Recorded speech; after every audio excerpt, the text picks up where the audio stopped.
5 Rafale fighter plane ने जब France से भारत के लिए उड़ान भरी तब भारत और पाकिस्तान दोनों तरफ मीडिया में हलचल तेज हो गई। रफेल के आने से किस तरह पाकिस्तान मीडिया बौखलाया हुआ है ये साफ उनके शोज में देखा जा रहा है। मैं यहाँ पाकिस्तान मीडिया की कुछ ऐसी ही क्लिप्स लेके आया हूँ जिससे साफ पता लगता है कि पाकिस्तान मीडिया कुछ खास खुश नहीं है रफेल के आने से। अगर आपने अभी तक हमारे चैनल को सब्सक्राइब नहीं किया तो सब्सक्राइब करके बेल घंटी को दबा दे, इससे हमारी वीडियो के नोटिफिकेशन आप तक पहुँच जाएगा। तो चलिए देखते हैं वीडियो को। बीजेपी इस राफेल को हासिल करने के बाद बच्चों की तरह बकली बजा रही है।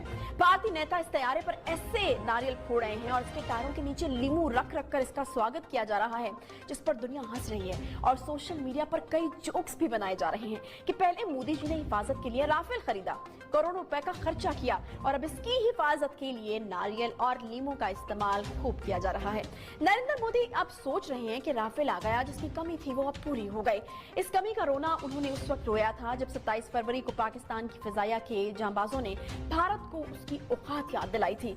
जिस पल भर में हमारी पाक फिजाया ने महफूजा कश्मीर में न सिर्फ दुश्मन को अपनी बढ़तरी के सबूत दिए बल्कि 2 भारतीय तैयारे भी मार गिराए और एक पायलट भी गिरफ्तार हुआ, उस वक्त मोदी जी को राफेल की कैसे याद आई थी। 27 फरवरी के बाद उन्होंने क्या बयान दिया था, ये होता तो ऐसा होता तो वैसा होता, नतीजा तो फिर भी शायद यही होता।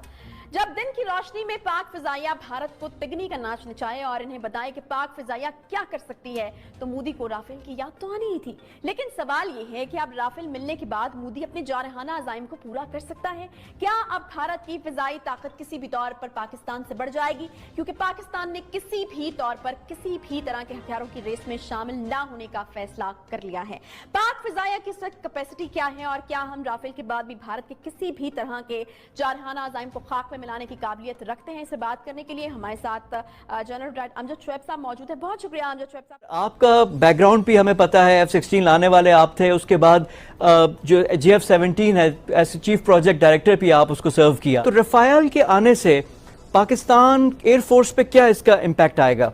बात यह है कि JF-17 की जो बैकग्राउंड है, जब हमने JF-17 शुरू किया था 90 की दहाई में, उसके दरमियान में, तो उससे कम से कम 10 साल पहले भारत ने भी एक तैयारा बनाने का काम शुरू किया था जिसका नाम इन्होंने LCA रखा था, लाइट कॉम्बैट एयरक्राफ्ट, और बाद में अपनी जुबान में उसको तेजा का नाम दिया गया। जब वो तैयारा हमसे इतना आगे चल रहा था तो मैंने जब इस प्रोजेक्ट को शुरू किया, उस तैयारे की जो प्रोग्रेस है मैं उसको देखता रहा, मॉनिटर करता रहा, और हमारे साथ जो चीनी हमारे दोस्त शामिल थे उनको मैं बताता रहा कि हमें कोशिश ये करनी है कि हम मार्केट में उस तैयारे से पहले आएँ ताकि हमारे तैयारे को मकबूलियत हासिल हो और भारत जो तैयारा इतने अरसे से बना रहा है वो हमसे आगे ना चला जाए। और हमने माशाल्लाह वो तैयारा बड़ी तेज़ी के साथ उसको आगे बढ़ाया और भारत उसमें नाकाम हो गया। आगे तो क्या जाना था, वो बिल्कुल नाकाम हो गया। और हद ये हो गई कि उसकी अपनी एयरफोर्स ने वो तैयारा ख़रीदने से इनकार कर दिया, लिहाजा वो भारत की जो इंडियन एयरफोर्स है उसको वो तैयारा कभी भी ज्वाइन ना कर सका। ये है ज़मीनी हक़ाइक़। इस वजह से जो भारत के जहाज़ हैं उसके फ्लीट में, उसकी इन्वेंट्री पर, वो पुराने होते गए और वो लाइफ एक्सटेंशन भी वो लेते रहे, मगर अब वो वक्त आ गया जहां उसके जो पुराने जहाज़ थे उसको फ्लाइंग कॉफिन्स का नाम दिया गया, यानी वो परवाज़ करने वाले कफन बन गए उनके पायलट्स के लिए।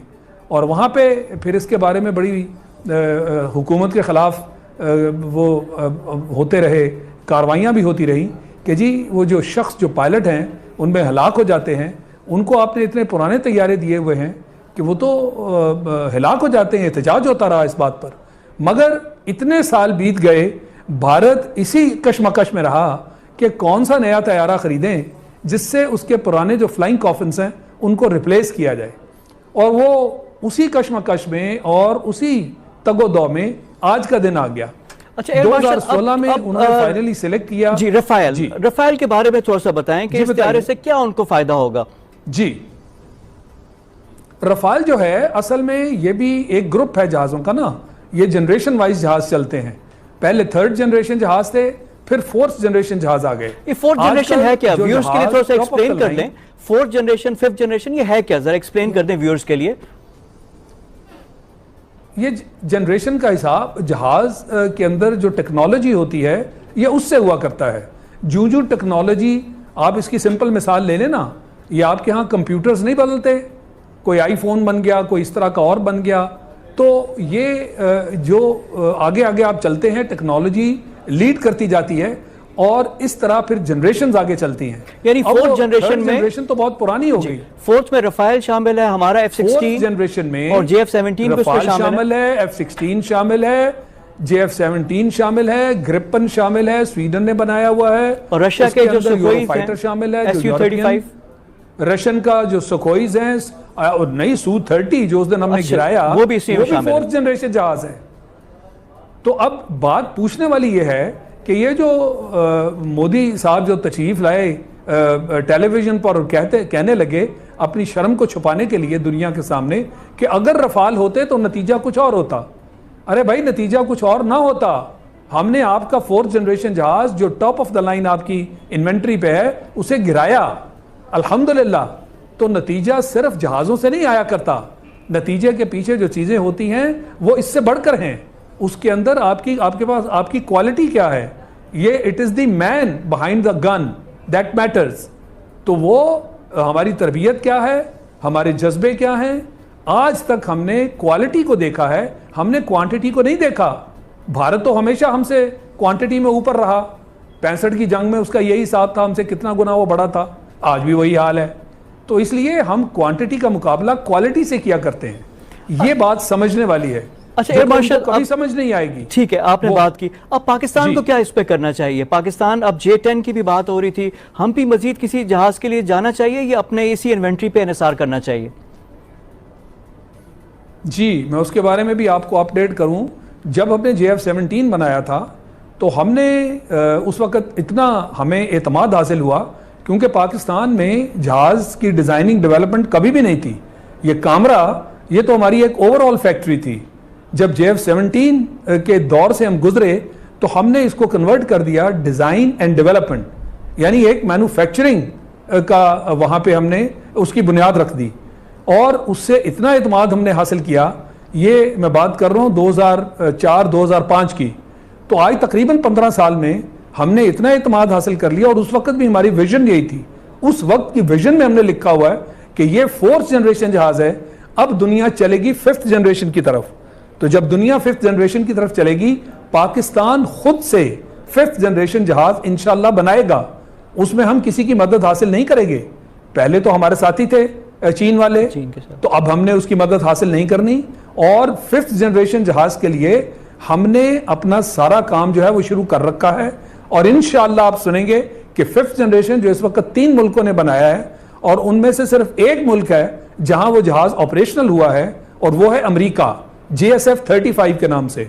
और रूस ने जो बनाया है, इसी तरह चीन ने जहाज जो बनाया है, वो अभी तक ऑपरेशनल नहीं हुए। यानी इस दौर का अभी आगाज है और पाकिस्तान इस दौर में दाखिल हो चुका है। हमने इंशाअल्लाह ये खुद बनाना है। वो जो आपका सवाल है कि आइंदा में क्या करना चाहिए, हमारा जवाब है फिफ्थ जनरेशन जहाज, जो कि इस जनरेशन से अब आगे होगा। तो अभी तक top of the line fourth generation जहाज है और उसमें अल्हम्दुलिल्लाह हमारा फ्लाइंग कॉफिन्स का मसला नहीं है। हमारे जो जहाज पुराने हुए, हमारी विजन भी यही थी कि हम पुराने जहाजों को अपने ही JF-17 से रिप्लेस करते जाएंगे और हम 100 से ज्यादा जहाज रिप्लेस कर चुके और हिंदुस्तान में सैकड़ों जहाज हैं जो फ्लाइंग कॉफिन्स हैं, वो उनको रिप्लेस नहीं कर पाए। और अभी पहला जो है वो रफाल वहां पहुंचा है।